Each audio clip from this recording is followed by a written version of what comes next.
জুলাই গণহত্যার বিচার নিয়ে অতিরিক্ত চাপ না দেওয়ার আহ্বান জানিয়েছেন আন্তর্জাতিক অপরাধ ট্রাইব্যুনালের চিফ প্রসিকিউটর তাজুল ইসলাম।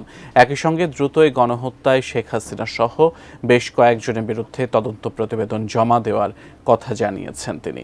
সাব্বির আহমেদ জানাচ্ছেন বিস্তারিত। জুলাই আগস্টের গণহত্যার দায়ে শেখ হাসিনার বিচার নিয়ে চলছে নানা আলোচনা সমালোচনা। অভ্যুত্থানে নেতৃত্ব দেয়া তরুণ দল জাতীয় নাগরিক পার্টির এক নেতার বক্তব্যের পর স্বভাবতই প্রশ্ন ওঠে শেখ হাসিনার বিচারের অগ্রগতি নিয়ে। বুধবার আন্তর্জাতিক অপরাধ ট্রাইব্যুনালের চিফ প্রসিকিউটর আবারও জানালেন এ মাসেই তদন্ত শেষ হবে শেখ হাসিনার মামলার। তবে বিচার নিয়ে কোনো তাড়াহুড়া করতে চান না তারা। আমরা জাতির প্রতি, জনগণের প্রতি, ভিকটিমদের প্রতি কমিটেড একটা ন্যায় বিচার নিশ্চিত করার জন্য। সুতরাং আমাদের কাজ অব্যাহত আছে, কাউকে হতাশ না হওয়ার জন্য অনুরোধ করব। আর আরেকটা জিনিস বরাবরের মতোই বলবো যে অতিরিক্ত চাপ প্রয়োগ করবেন না, কারণ বিচার, ন্যায় বিচার জটিল এবং কঠিন একটা প্রক্রিয়া। এইখানে যদি অপ্রস্তুত অবস্থায় রিপোর্ট আসে অথবা তাড়াহুড়া করে বিচার করে আমি বিচারের কোনো ত্রুটি করি, তাহলে প্রতিপক্ষ এটার সুযোগ গ্রহণ করবে, ন্যায় বিচার পরাভূত হতে পারে।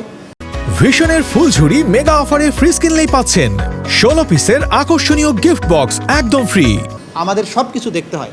জনগণের বিচার চাওয়ার ব্যাপারে তারা চাইবেন দ্রুত, আমরা চাইব সুষ্ঠু নিরপেক্ষভাবে হওয়া, যতটুকু সময় দরকার ততটুকু সময় নেয়, এর বাইরে। এদিন ট্রাইব্যুনালের বিচার কাজ পরিদর্শনে আসেন সাবেক মার্কিন দুই কূটনীতিক। এ সময় উপস্থিত ছিলেন চিফ প্রসিকিউটরের বিশেষ পরামর্শক টবি ক্যাডম্যানও। এরপর তাজুল ইসলাম বলেন, বিচারের বিভিন্ন ক্ষেত্রে সহযোগিতার আশ্বাস দিয়েছেন তারা। তারা বলেছে যে আমরা যেহেতু থিঙ্ক ট্যাঙ্ক, আমরা তথ্য সংগ্রহ করা, আমরা ওপিনিয়ন মেকিংয়ের ক্ষেত্রে যে বিচার কেন প্রয়োজন এবং এই বিচারের ব্যাপারে যে সমস্ত ডিসইনফরমেশন ছড়ানো হয় সেই ব্যাপারে তারা উদ্বেগ প্রকাশ করেছেন যে গ্রাউন্ডে যে সমস্ত বাস্তবতা আছে, রিয়ালিটি অন দি গ্রাউন্ড, সেটা বাইরে নানান ধরনের প্রোপাগান্ডা ছড়ানো হয়।